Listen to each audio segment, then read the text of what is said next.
uz kādu Dievs var runāt caur šo dziesmu. Tu varbūt vēlies precēties 2. vai 3. vai 4. reizi, bet iespējams Dievs brīdina. Dziesmas vārdi ir šādi. Tik ļoti lūdzi Dievam, bet tomēr izskatās, ka atkal nav tavs. Tik skaista, bet nelaimīga. Mīļā, gan dod vaļā. Jau sapņoji, ka precēsies ar viņu, bet tagad raudi. Tik bieži šķīta, ka tas ir gals, un tu nespēji izturēt. Tu domāji, ka esi pasakā, mana mazā meitene. Pilsētā atkal staigāja rozā brillēs. Līdz nesāksi mīlēt sevi, zini, neviens tevi nekad nemīlēs. Bruņas nolidoja, un tu atkal iemīlējies, ilūzijās. Un cilvēki atkal dara sāpes. Un lūk, tu atkal esi salauzta. Un lūk, tu atkal esi lauskās.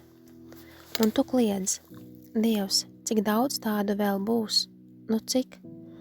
Strīdies ar Dievu, vaino likteni un karmu, bet tikai.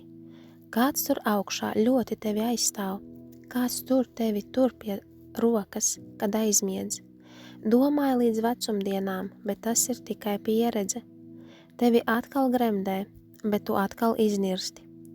Kas tad tur augšā tevi tik ļoti mīl? Kas tad tur drosmīgi tevi aizsargā? Dievs izdalīja kārtis, tātad viņš arī spriedīs. Tu saņemsi 3 kārt, bet viņš zaudēs. Vakar vēl dejoja ar draudzenēm jautri pie pārsteidza. Šodien dvēselē jau ir sajukums. Pilsētu un sirdi atkal aizputināja. Pārņems tevi, bet atceries, bija sāpējis arī sliktāk, un taču sadzija. Laiks ļaus tam aiziet, tu jau to pārdzīvoji, jau aizmirsies. Tu agrāk tik ļoti cieti, tātad zini, kā dziedēt. Svešas lūpas, asaras, laiks, tumšās brilles, pazīstams scenārijs, mainās tikai skaitļi un sejas. Līdz nesāksi mīlēt sevi, viss atkal un atkal atkārtosies. Dziesma ir no izpildītājas Anna Astī, dziesmas nosaukums ir Aizstāv.